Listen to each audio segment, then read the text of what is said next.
Welcome to the Word Weaver podcast, a literary place in cyberspace where I share tangible tips, tricks, and words of wisdom to help you achieve your dream of writing a book. I'm your host, Louise Johnson, a writer and the author of Behind the Red Door. Let's dive into today's chapter.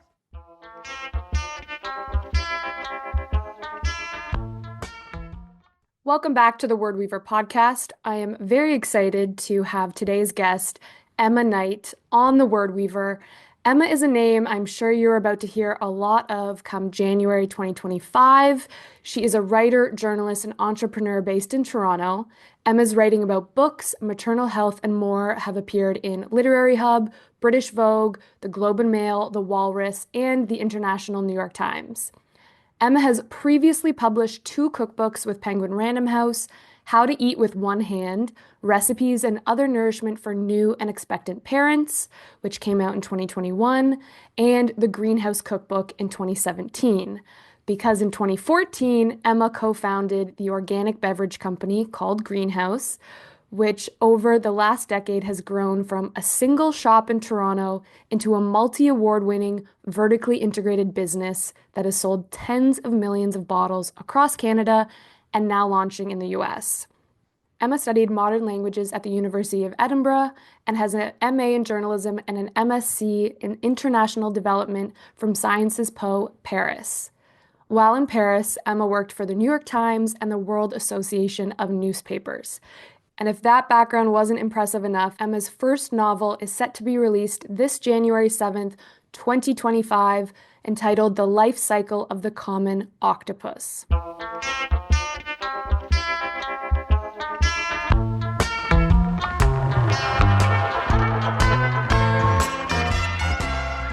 Emma Knight, welcome to the Word Weaver podcast.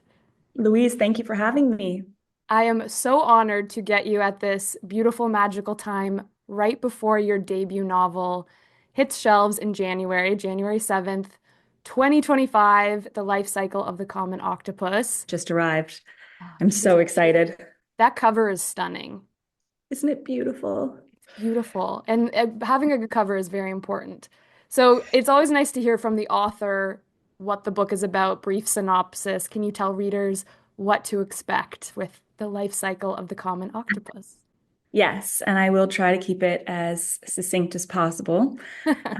So this is not a book about sea creatures. It is a novel about a young woman called Penelope Winters, whose unanswered questions about her parents' divorce propel her to Scotland, where in her first year at the University of Edinburgh, she tracks down an estranged friend of her dad's, an author by the name of Lord Lennox, a pretty well-known writer of detective fiction and a sort of eccentric, interesting guy. And he immediately writes back to her out of the blue letter, inviting her to spend the weekend at his family's centuries-old estate off the East Coast, just a train ride away from Edinburgh. So she heads up on the train, and upon meeting his enthralling, captivating family, falls down a little bit of a rabbit hole and is just charmed by them. And as she continues tugging at the thread of her family's mystery, she ends up unraveling more than she bargained for.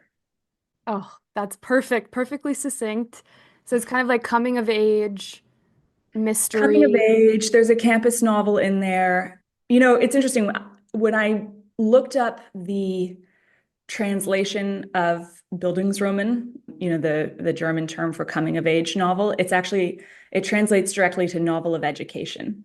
And given that it's Penn's education in terms of she's entering university, it takes place over the first academic year at the University of Edinburgh, where her group of friends is kind of exploring their freedom for the first time. But it also is her education about herself and where she comes from and her parents' past, and the unlived lives of her parents.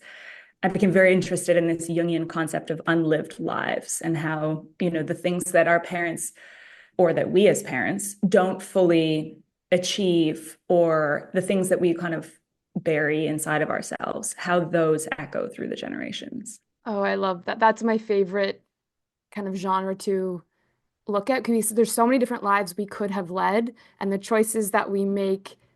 It's a beautiful life, but it's like what could have happened if X, Y, Z. Exactly. And so much of it is not up to us, right? Like we're doing our best, but there are circumstances. There are always circumstances. Exactly, exactly. Well, it's without question, I can say one of my most, if not the most anticipated read of 2025. You have previously published two cookbooks in 2021, 2017. This is your debut in a sense, but you have a storied historic career as a journalist. You worked for the New York Times. You also went to the University of Edinburgh yourself. So, what was it about? I'm sure you've had many ideas over the years for novels. What was it about this glimmer of an idea? Was it these characters? Was it the setting that you were said, no, this is it. I'm going to dedicate time and see through to this book? Oh, that's such an interesting question, Louise. I think it was partially that the characters wouldn't leave me alone. Mhm. They were just kind of yammering away in my head, and that was a bit inconvenient because I had, a 2-year-old and a baby on the way and a full-time job, and I kind of thought, like, gosh, what are these British men up to in my mind? But so, I needed to sort of exercise them by writing down some of the strange lines of dialogue that were bouncing around in there. But it was also, there was that. So there was just the initial. It's funny. I mentioned to you earlier that I'm moving house right now, and so I'm opening all these old boxes. And there, as yes, you're right. I mean, there have been tons of starts Mhm. over the years, and it happens often enough that an idea will spring forward, and then you'll spend time writing pages, chapters, stories, sketches. I think the real differentiator this time was that I found the courage to commit to it because I wanted to tell this story, but I also, it was after that second baby was born, Mhm. Frida, who's now 4, and right after her birth, I ended up in the hospital. There was a bit of a scary moment, and I I became very frenzied in my need to write. It overwhelmed me, Yeah. this need to write, and that piece initially was the story that was published in the Globe and Mail the following May about maternal health, but that kind of reminder of who I really am and kind of what I think, what makes me feel most like me was an important. Yes. It allowed me to kind of decide that you only get one shot on this planet. Got Now I had 2 babies who were the first one asking me, what do you do all day? What should I do all day? What's a job? How do you choose? Like, and just realizing, wow, I'm one of the very few who can choose. I'm so Mhm. lucky that I could make this take this leap of faith, do this frightening thing. And so Mhm. while still working at Greenhouse, I started finding margins of time, bits and pieces of time where I could and then I committed. I said, okay, I'm going to write it doesn't matter what comes of it, but I am going to write this whole novel. and then, Well, and then yeah. we'll see. And then we'll see. Well, I'm so glad you did get the courage. Like you said, you're moving house. It's the whole fresh start feeling.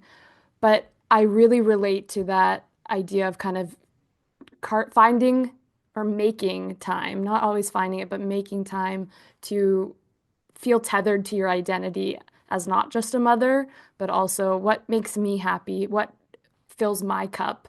And it's very easy to not do that because being a parent is so demanding. It's already a full-time job.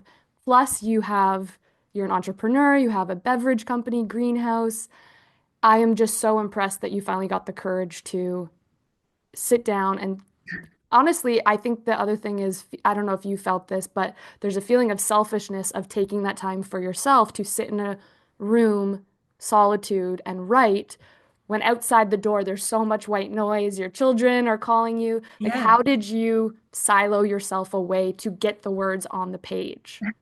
It's still a daily struggle. I mean, the notes app in my phone is nothing but grocery lists and to-do lists and, assortments of food items that I need to purchase. Like it is a constant. And that's probably unsurprisingly one of the major themes of the book is this Mhm. notion of the struggle that exists within, here we are, we're so lucky, we've won all this freedom. It's such a rarefied position to be able to be a mother and also do a kind of work that isn't just about making sure that you can afford for your kids to have, that like Right. you can even think about something beyond the Mm. immediate need.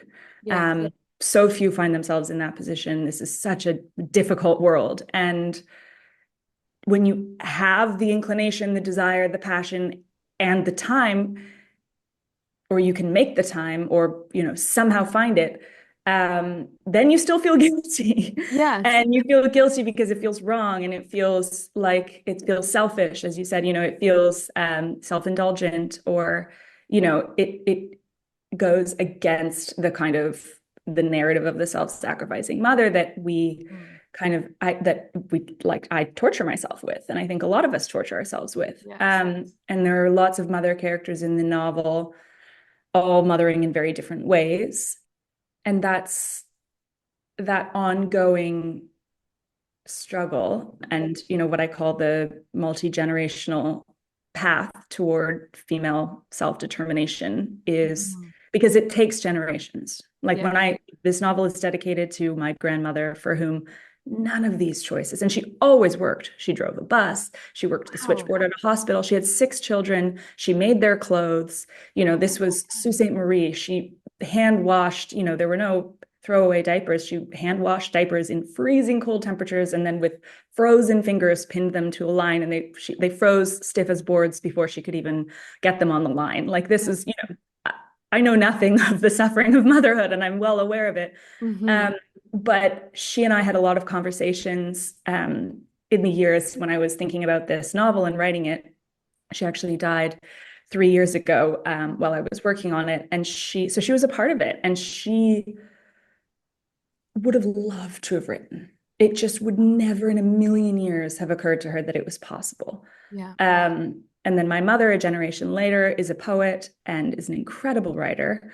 And I just think and it's thanks to her and the love of words that she's given me and the books that she's given me and the appreciation for the art of literature that she has, imbued in me since earliest childhood, probably since I was in her womb. Like it's just, it's because of these women that I have this freedom.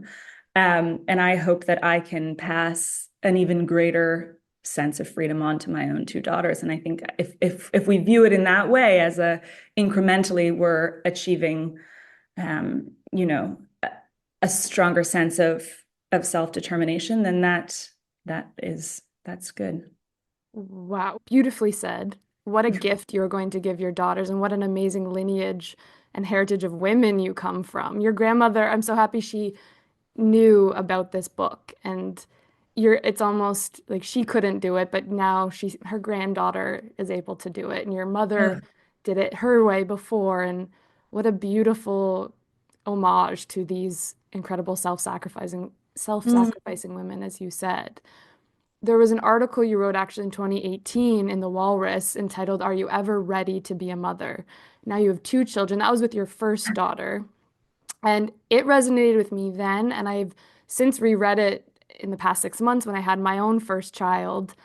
And the thing that I think is unique, you were building a greenhouse, you were building a beverage company, you're an entrepreneur, and there's no maternity leave with that kind of job. It's 24/7. It's all about you. If you don't keep the train moving, the train stops. Being a writer is very similar. It's all about you. There's not you're building 2 things at once. So I'm curious to ask if you've kind of discovered the secret yeah. of managing all of this. I don't know if I believe in balance, but how to prioritize everything. Someone said to me, it's learning to live with mediocrity in both. And as a perfectionist, I don't know if you're similar, but we're writers. I mean, we Yeah. probably share similar traits of we're type A, we like to do everything to its full capacity. So to be mediocre in both, I was like, that is terrible advice. That's so scary, but maybe that's the truth. I definitely identify as a recovering perfectionist. I'd say I'm like 15 years, at trying not to be one. And I, Likewise. in terms of, well, It's a great question. To begin with Greenhouse, I actually did take a maternity leave. I gave myself one Good. because I was the first person to have a baby at our young company. And I said, we need to have maternity leave. So this is, Yeah. of course, this is, and so I said, I'm taking one. And And we even worked before on, you had the baby, you probably didn't even realize how all-encompassing it is. Like people tell you about the sleep yeah. deprivation and how you have an idea, but then you go, oh no, I really need this Oh maternity. yeah. Well, yeah. And so I was in the office until 1 a.m. the night that Esme was born, because that was a Thursday and I was due on the Saturday, and everyone always says your first baby won't be born on time. That's, always going to be late. And you especially don't look ready. Like several people said to me, you're not ready. You don't look ready. And I was like, that's it's totally Are justified. you ever ready? Like the title. Exactly. Exactly. I was like, you're so right. I'm so not ready for this.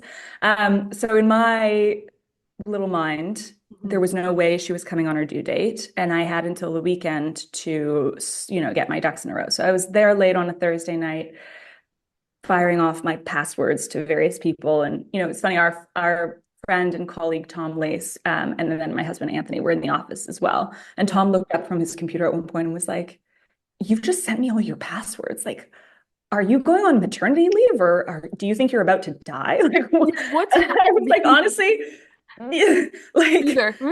yeah, Death of I, oneself for a new self. I need you to be able to get into the GitHub.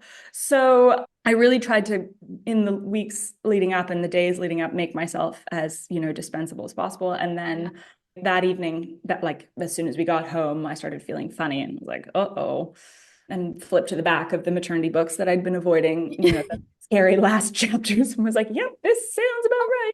Yep. You've been there. So all this to say that like I hadn't even cleared my schedule. I had a full day of meetings the next day. Yeah. And I just entered motherhood the way everybody does, like totally unprepared. Shooting out of Uh, a rocket into a new planet. exactly, exactly. And so the time that I took then, like I did try to step off. I really did Yeah. that moving sidewalk or that, whatever it is that we're on. And Yeah. I like that. And I feel very lucky. Like, I think that's, there are a lot of people who absolutely cannot self-employed freelance, and that is terrifying. Mhm. Because that time to just relearn how to live, like shrink my world, stare at this little creature, try to figure out what on earth to do together, that was very important time. I felt like, I think some people say that you're born to, like your baby is Yes, born, I but a agree new with that. version of you. Yeah. I And feel it like I really, was chemically rearranged and it's so hard to input into words. yeah, You're the same person, but you view it all from a completely different lens and your priorities shift and it's this warm cocoon together. You wrote that it was isolating, but also very connecting to even your mother, your own grandmother. You can relate to them in a whole new way. it's impossible to understand what a mother does until, it's just like, it's Yes. just the body part alone it's madness. It's madness. And then I Yes. remember like this, I think I was really pregnant and at the ACC for a concert. And I remember looking around and thinking every single one of these people was born, you know, came from a woman. Like that's Yes. crazy. That's We are crazy. the most powerful creatures on earth. Right. It goes back to the recovering perfectionist thing. It's learning to try and it's a learning curve, but trying to find grace for Yes. yourself, for others, trying to slow down when your instinct is to go faster, Mhm. and trying to not be too hard on yourself. Yeah. I think it's the greatest lesson in learning how to be present. So when you're with your children, you're very present with them. When you're writing, you're present with your book. You don't have time to think about the past or the future. You're just living each moment. I think that would be a great way to be. Yeah. I'm Yeah. working on it. I'm working on it. My 4-year-old's home today, and she asked me if she could be a part of this interview. Well, please welcome. She should jump in. I love your daughter's names, by the way, Frida and Esme. Oh, thank you. Gorgeous. And what a gift to show them what a writing mother looks like. Thank you. Motherhood obviously is a theme in this book, and it is part of your life that you have imbued and infused into the life cycle of the common octopus. But what was that germ of inspiration? Was it while you were at the University of Edinburgh? Like, when did this come to you? Because I know the publication process can be so lengthy. Hmm. Can you Hmm. walk us through kind of the writing of it, when you felt it was complete? You sent off a query letter, got your dream agent, and just the trajectory of how long it takes once you sell a book until Mm. you see it on a shelf. Yeah. What was your experience like? Well, first of all, if you're listening to this and you're an aspiring author, keep going. Please, I want to read your book. Don't, Yes, it is a lot of fun. It's really, really hard and really great. So I guess the summer of 2019 was when I first heard the voices and started writing. British men. Yeah, Fergus first, who you guys, I hope, will meet. Fergus Scarlett Moore, a kind of melancholy, blonde, tall, very poised Englishman. That's Uh, interesting. He came to you first and not Penelope. yeah, Penn didn't come till later. Mhm. I mean, she was next. He was heckling her. And and then she had some retorts, and I thought, okay, I can live with this girl. Yeah. She's cool. And so I just kind of lived with them for a bit, and then Penn started writing letters to someone called Lord Lennox, and he wrote back. So the first pieces sort of came, and I wrote them down, but that was not yet the time when I decided this is a novel. That was more just a throat clearing. And I would say there were 6 months or so of jotting things down and thinking, this is fun. I like these characters. I Yeah. still like these characters. They're still here. That's interesting. And Hmm. it wasn't until 2020. Frida was born in September of 2020. And then, yeah, I would say probably it was like the spring of 2020, which Part of everybody will COVID. remember. Yeah, dun dun dun. Dun, dun. That's when Esme started asking me, my elder daughter was home all day, of course, and was asking me what I did all day and, what's your job? And what should my job be? And I really thought about it because I didn't want to just sort of say like, whatever makes you, I didn't know what to say. It wasn't clear to me how to answer that question. Yes. So I thought about it, and I finally told her that she should, for her job, choose something that she would always want to get better at, Hmm. Mm. and something that made her feel like herself. I love that And advice. and then she sort of was like, "So is that what you do?" I was Yeah. like, Right. sort They of. listen to your advice, but they watch you more of what Yeah, you do. Yeah. yeah, yeah. They do, they do. And And it so, is what you do. well, yeah, and Greenhouse was that in a lot of ways, but my role had become marketing, and marketing is not where my background lies. I just sort of fell into it because communication, writing it all, we needed somebody who was going to take that on. Yeah. But the company had reached a point where it needed a real marketer, and it just was a natural time. I also had had my second child, and so maternity leave gave me an opportunity to think things through, and I'd written that other piece, and I decided,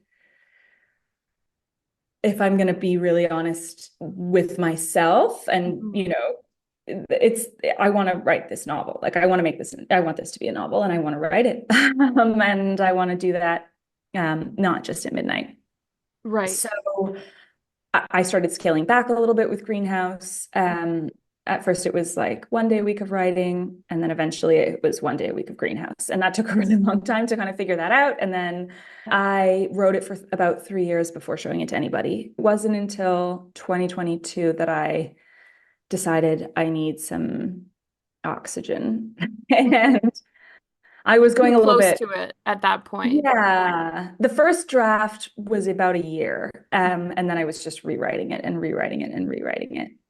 Yeah. And then a good family friend, a very good friend called Sarah McLaughlin, who had just retired from her role as publisher of House of Nancy Press, I saw was going to say me. the singer, No, a different Sarah different Sarah McLaughlin.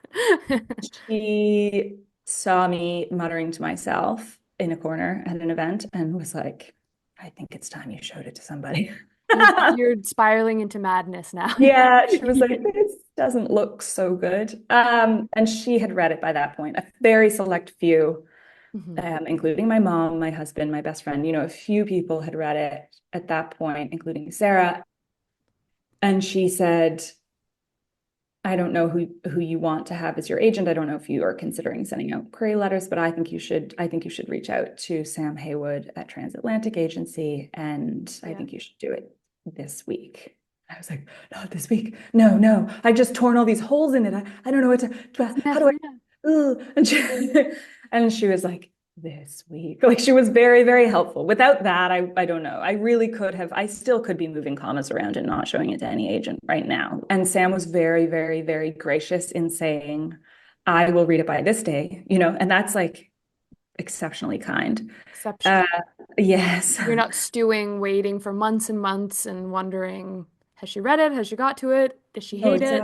exactly. Exactly. It was on a day that I visited my grandmother. So my grandmother was living in Milton at the time, and I would visit her on Fridays, often with my mom, sometimes with a kid. And I was on the way back from Milton in the passenger seat of my mom's car when the email came in. I was actually on like a Zoom call for Greenhouse. And then the email came in from Sam saying that she wanted to represent me. And I was like, ah, I have to hang up on this Zoom call. Yeah, my dreams are starting to happen. Yeah, so that was incredible. And Laura Cameron, who works closely with Sam, is also representing me. So the two of them together are really a dream team. That was in like the end of summer 2022. Isn't it And nice, this snowball? You have your friend Sarah who's championing you. Now you have two agents. It's the snowball of people from solitude to other people who believe in you, and it becomes more it's real. so magical. It becomes Yeah. more real. They start telling you about your characters as if, because for a long time, this, like you feel a bit not, you do feel great. You're like, I have all these imaginary friends that Live in feel my head. really real to me. Yeah. You're living this very normal, busy, jam-packed Yes. life, but you're also in another full other world in your Mhm. mind. And then somebody else says that other world is real to me too. And you're like, the You see it relief too. of that. Yes, that's such a cool way of putting it. It's like this magical realm that has only lived in your imagination has suddenly come to fruition, and others can see Oz. It's like you can see it too. Yeah. And so I found that so freeing. And then they sent me this. So they gave me some editorial notes, and I Mhm. worked through those over a few months. And then they started submitting end of January of 2023.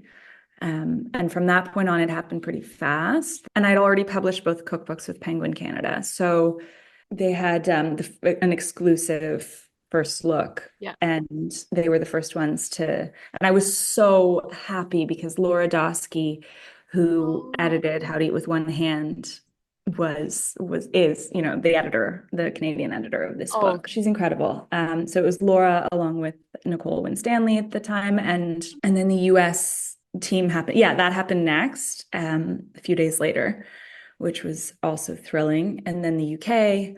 And so then the team came together, and then, there's a lot of, it's so exciting. And you're like, I can't believe this is happening. yeah, I signed on the dotted line. Oh my Yeah, gosh.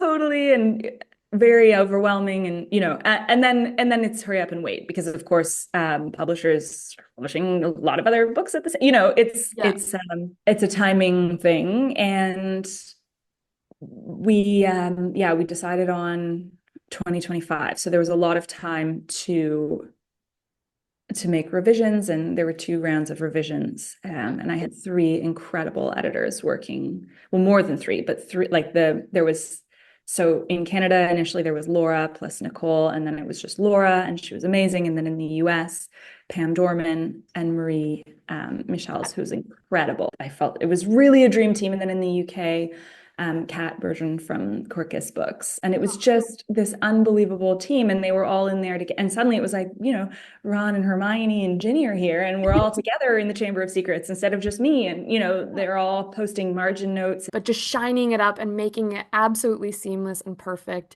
this thing that you created from nothing, which is so amazing. Thank you. I mean, no, but also bigger things. One of the things that I loved was Pam said, give me more of the Lennoxes. It felt like she was giving me permission to make the book weirder, which I Hmm. really appreciated. Yeah. Um, because I think I had been nervous. I had also bizarrely, and if you're listening to this and you write, like, don't do what I did, because I bizarrely was obsessed with don't know where I got it into my head that I needed to keep the word count like super, super tight. And I think my goal was like, I wanted it to be under, I want to say even like 85,000 words. And maybe it Yeah. was 90 I when I feel like submitted that's it, what but is everyone learns in like an MFA or whatever. If it's too right. long, it's a Okay. no. Yeah. And it's definitely good. It's great to be disciplined and not to, to cut a lot. It's fantastic. You can always bring it back. Yeah. But the first draft that I submitted to them, and again, this was like my 80,000th draft, Yeah. uh, was so lean. And of course, I knew all of the ghost paragraphs, Right. but I had cut out so much You killed that your darlings. a little. And so they were kind of like, can you give us like what? Like, can you give us a little more here? Like I was Um, trying to keep with pacing. right. And Yeah. so it was helpful to like I restored some stuff. And then I wrote a lot of new stuff because they wanted more on certain characters. And I was like, oh my gosh, yeah, like Yeah. or Christina, 100%. So it was fun. It was like it was permission to bring it in different directions and permission to kind of Mhm. dig into some of the stuff that initially I thought, is this boring? Like, is anyone going to like this? And they were like, no, we want more of that. That's nice to have that mirror because if it was just you in your head, that's where these editors, why they're so important, to show you kind of what you're missing and what readers actually would love to read more of and help you Yeah. pull it out the magic a little more. And I think probably, I mean, I hope, back to the thing that I said to Ezzy about wanting to get better at things, like I have a lot of room to improve. And I think that, You're very humble. no, but I hope that it gets easier as I do this more. But the first time round, Mhm. a novel can feel kind of unwieldy. Yes. You're Yes. like, there's this whole world, and here are the bits that I'm thinking that I want to show. Mhm. And here are all the implied bits. And I would sometimes get a bit confused about what to show. Right. And What backstory to hold back? just, yeah, Yeah. what part of the iceberg is visible here? Because you're just so close. After a while, you're so close to it, and everything is so obvious to you. Yeah. And so to have somebody say, but wait, like why would he react like that? And you're like, well, Right. because of the thing that happened to him. And it's like, well, what happened to him? You didn't show us. Yeah. So some of that was really helpful. And then you go through the interior formatting, the cover design, and it'll be on shelf, which I think a lot of people don't realize 2 years later. I mean, that was 2023, 2025.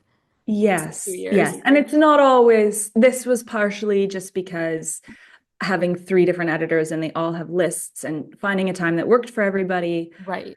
It was partially just scheduling. It wasn't really, I think it can be a lot faster than that. But I felt really grateful to have time, Yeah. You not want to feel like I was perfect it. rushing. Yeah, yeah, this is not a time to hide your inner perfectionist. Right. And to rush it. If it's your kind of debut novel, you want it to feel really, really good. And if you have the time, why not do it? Exactly.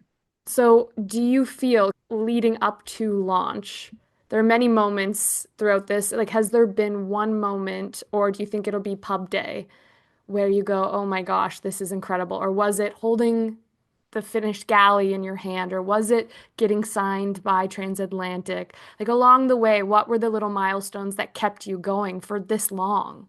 I mean, all of those moments were just it. I think the thing that can be hard is allowing yourself to believe that it's real. Yeah. Um, because I would always say to Anthony, my husband, something like, oh, okay, so, this is so great. But Transatlantic have signed me, but they're going to write an editorial letter. So, we'll see. Or like, oh, amazing. But, I was always ready. I was always like waiting for the the other truth, shoe to drop. Yeah, exactly. Yeah. And who knows, it might still happen. Like That's your I think, imposter syndrome getting in the way. I think the point is that the whole process is the point, right? Like Yeah.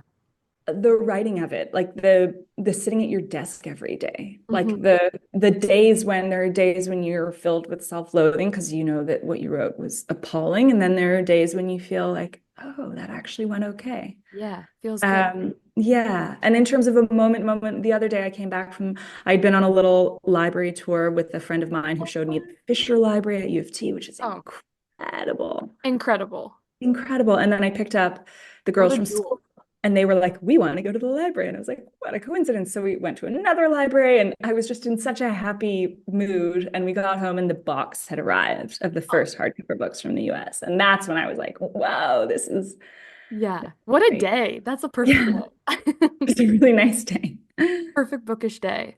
Oh, well, I'm so excited. You were mentioning the writing of it and where it's just you. No one else knows these characters. You're about to let it go in a sense and let it have a life of its own. And readers post reviews on Goodreads and Yeah. they get attached to certain characters. And it's such a subjective industry. It's not like math where there's a right or wrong answer. Everyone has their own biases and preferences.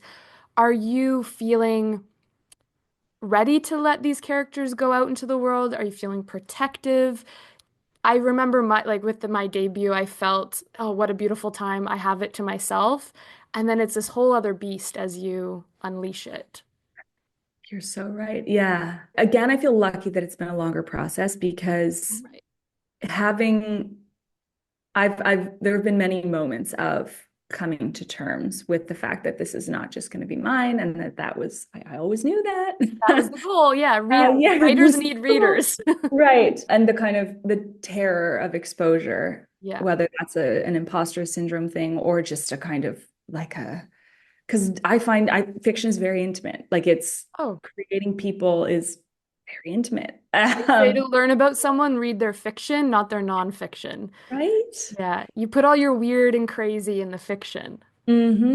Yeah. So It's very vulnerable. it's a little, yeah, and it's a bit like I know that they're not all going to be positive reviews and there's going to be negative feedback and all of that stuff. But I think I just need to keep reminding myself that I found the courage to try, and that's a good thing. And don't lose my courage now, whether by not reading some of the reviews or just by remembering that it's okay because nobody is perfect and that's what it is to be human. And it's Yes. a first, so it can only get better from here. Yeah. Just focus on the next project and on not losing, not losing that courage. Yeah. Well, my spidey senses are tingling. I don't think you're going to have a lot of negative reviews. I think this is going to be, I mean, I'm sure you can probably already feel kind of that bookish buzz building up for the life cycle of the common octopus. Thank And you, Louise. I, That's so I'm kind of excited you. for everyone to experience it and read it. And I'm so honored that you took the time to talk to me 6 months after such a major transformation in your life. Oh, And I thank really you. appreciate it. I'm Yeah. just so in awe of anyone who sets out to write a book and sees it through to publication. I even hesitate asking that question of like what you're working on next because we're always asking, okay, well, what's next? What's next? But I really hope that you get to linger and celebrate in this beautiful milestone and launching this book. So I hesitate asking, but also I'm curious of as you're launching this book, kind of what are you thinking of next? So part of the reason I've been in so many libraries is that I'm working on something and it requires some research. And the protagonist in this case was the first one to come to me. And I I really love her. So prior to the move, I had written about 50,000 words. I don't know Oh, if they're any good. We'll find out. And oh then I my kind of God, it's hit almost the first pause. draft. Well, I don't know. I don't know what it is. It'll Uh, find its way. we're gonna find out. We're gonna find out what it is. So yeah, I hit pause on that, and it's nice to have it in a drawer for a bit, and then I'll revisit it. But I do know that I was really enjoying spending time with those imaginary friends. So Ooh. I hope to find them and take them new places soon. Yes. Well, it'll be a nice escape too as you're doing the promotion and the marketing of this book. Then you can kind of escape and go back to the writing because you wear many hats. You don't just sit and write your marketing, promoting one book, go back to the writing of another. I think that'll be nice. Little I think break. you're right. I think you're right. I think it's healthy to, yeah, the introvert and the extrovert both have to Right. be in action. Yes, yes. Well, and I have to ask, of course, I can't believe I didn't even open with this question, but where did the title, The Life Cycle of the Common Octopus, come from? And have you seen My Octopus Teacher? I Even though they sure are not have. related. Well, I mean, they're not totally unrelated. Yes, I have seen it. Okay. And I was very moved Me by too. the trajectory of the female octopus in particular. Nothing against the male octopus. It's just that how the proportion of her life that she spends caring for those eggs and the devotion that is required. And so essentially, if you're unfamiliar with the life cycle of the common octopus, the female octopus is this unbelievably intelligent creature that, has to outsmart predators because it's basically like this delicious pure protein snack Mhm. that lots of creatures would love to consume. And both male and female octopuses have to be very, very intelligent to even make it to adulthood. They come Mhm. up with, they have this ability to camouflage. They use tools, they build dens, they're incredible creatures. And a female octopus who makes it to maturity and finds a mate and reproduces, then spends up to a third of her life caring for her eggs, cleaning them, protecting them, and she stops eating, stops hunting, basically devotes herself body and soul. I mean, The Soul of an Octopus is another fantastic book. It's not up to me to determine whether an octopus has a soul, but that is a great book. Yeah. And to ensuring that the next generation has a fighting chance. And then she enters senescence, which is essentially like a slow death and a decay of body. And, and she wastes away. And sometimes her decaying body is the first meal of the new generation. So, as a metaphor for Yeah. the type of motherhood that some of us, without necessarily wanting to, hold us accountable to. This notion of like, you're not really in it unless I found that image, and that makes so much sense biologically. Like in that case, it's because it's really hard for an octopus. So the last thing a baby octopus needs is to compete with mom and dad for food. And the Right. dad also dies. The dad actually dies right after mating. So it's not like it's better for him. And I don't think a biologist would say dad. So, you know, you can tell I'm not a biologist, but I think the image of this kind of mother who stops taking care of herself in order to protect her young is something that comes up in the book. And I don't want to give it away, but it Yeah. comes up and it relates to our earlier conversation about how to maintain as a human Mhm. with a very different life cycle when the next generation needs us for longer and Yeah. for much longer, because human babies are born so underdeveloped. What does the life cycle of the human mother look like? And how can we stop torturing ourselves with false ideals? I love that. I got a little chill there just thinking. Like that's perfectly put, perfect metaphor. I love it. Okay, I want to end with a little rapid fire. Current book at the top of your TBR pile or bedside table. So I'm actually reading a manuscript right now. Should I skip over that or should I tell you about the You manuscript? can feel free. Yeah, tell us about the manuscript.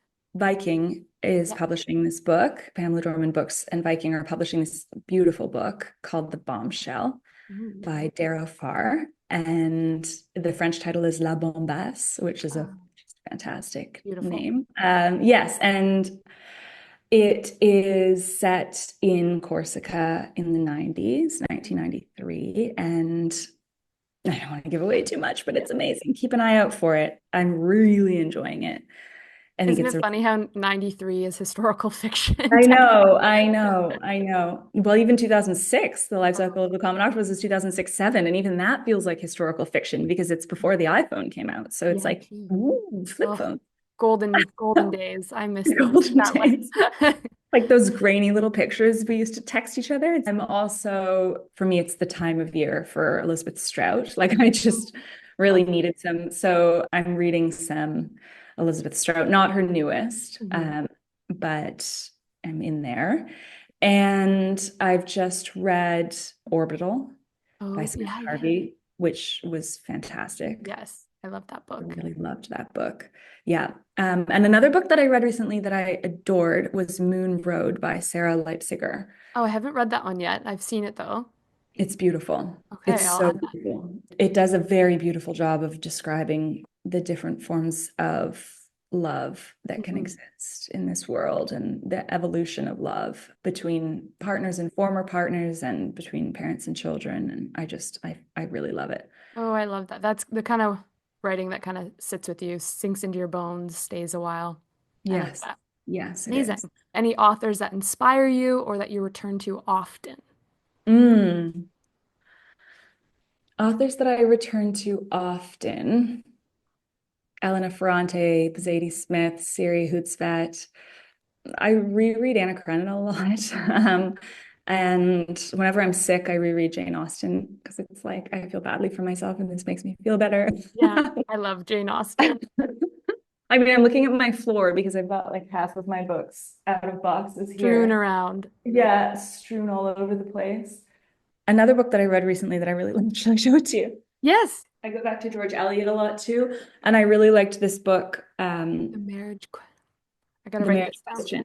Yeah, by Clara Carlyle. I love that cover too. George Eliot's double life, and it's a really interesting portrait of. I've been reading a lot of books about marriages lately, like literary marriages. Hmm. And this is an interesting one because, George Eliot was in most of the literary marriage Yes. books I've been reading, it's about the wife who's transcribing the manuscripts late at night and bearing the children, etc. But obviously, George Eliot was George Lewes, her husband, was also a writer, but she Yes. became the much more famous and well-known and, financially rewarded writer in their couple. So I find that fascinating as well. It's kind of similar to the idea of motherhood, like how that changes a woman and the choices you make, but also the choice of getting married, how that path can alter your identity and how you see yourself and codependency and all of that. Oh, so because George Lewes was married to somebody else, and Mhm. George Eliot, her family cut her off when she Mhm. eloped with him, because George Lewes's wife had already had started an affair with and had children with Lewes's former best friend, and so it wasn't as if he was necessarily the first one striking out and having an affair, but the fact that Eliot set up house with a married man really scandalized her environment, and the people closest to her cut her out, and so she had to sacrifice in order to she considered it marriage, and it was marriage, but it wasn't marriage by the church. Right. What she sacrificed for that was immense. There's a theme here, women self-sacrificing so much of themselves for others. But And she dedicated all of her books to him. Like it was, I don't yeah, it's very interesting. It's a nuanced picture. very interesting. Okay, well, I'm very excited to read that one. Okay, longhand, Scrivener, Google Docs, or Word? Oh, I've used it all. Longhand for first drafts Hmm. as often as possible because it's delete is too easy. I erase everything. It all looks bad and then I get rid of it. Whereas in my like messy cursive, I can't really reread it and erase it. So I just have to live with it. And I find that that is the best way to get out a first draft. Hmm. And then I type it up, editing as I go. And I've tried everything, but it's Word for me. Yep. So you've tried Scrivener. Yeah, I keep it simple. I think it's so cool. Like Yeah. I wish that I could. The learning curve was too high, and the whole, how do I then convert this to it was like I don't have time to The learn. exporting to Word, Yeah. which is what your editor reads it in anyways. I Well, that's agree. the other thing. The whole editing process happens in Word, and so yeah, Yeah. Word. Keep it there. Okay, I love it. Any writing stationery supplies that you swear by? It's so funny. These things are all in front of me right now. Perfect. I'm such a like. This is where I waste money because I Yep. love paper and I love pens. Like, So I definitely invest in like a ridiculous number of these. They come in 3 packs, the lined moleskin notebooks, which is such an indulgence, but it's usually bookstores that are selling them. So I'm like, this is good for the bookstore. This is good for everybody. exactly. And Um, they're not hardcover, they're soft cover, so for it's less soft cover, it's a expensive. good size. I like the page size. I like the way the paper feels. I just like everything about these. And No so bleed. no bleed. Hmm. Exactly. So those with I mean, right now I have a uniball on my desk, but it's not usually a uniball for me. It's usually like a point 0.5 pilot. I think they're called fine liners or something like that. But I mean, I'm not that picky on Thinnest. I will often and have many times used my kids' crayons. Like it's whatever is there. Whatever Um, writing utensil you can find. yeah, it's nice, like picky when you can be picky, but it's also just at the Fisher, when I was at the Fisher with a friend, I saw the pen technology that existed. There was an Oh, incredible, and it's like the way in which a fountain pen inhibited you. Like there was this travel because it's about women and voyages, the exhibit that's on right now, and oh, I like gotta go see it. it's so cool. But the how complicated it was to have ink on the go and Yeah. to not spill and to be able to. And So it we're just dried up really quickly. right. Yeah, the So whole jar. I feel very grateful for every Bic that's, been in my path. Like it's a really cool thing to be It's swimming true. in pens. It's true. I always said I wanted to write a novel on a typewriter, but then I go, well, why? Is it a romantic notion? I mean, I have a computer that I can type a lot quicker and I don't have to lose manuscript, but there's something nice about these historic methods. Definitely the clackety clack. I mean, Yeah, Tom Hanks writes a lot about, he writes on typewriters and typewriters feature in all of his fiction, which I love. I He's love like a that. big typewriter fan. Yeah. Likewise. I think that would be really cool. I mean, again, it's probably a bit like Scrivener. You have to learn too much, like the tape and Yeah, I love the concept. I just don't feel that I currently have the bandwidth to I just feel so lucky that it's easier now and that my bad agreed. spelling will be corrected. Grateful, very grateful for spell check. Yeah. So your drink of choice while writing and drink of choice while celebrating.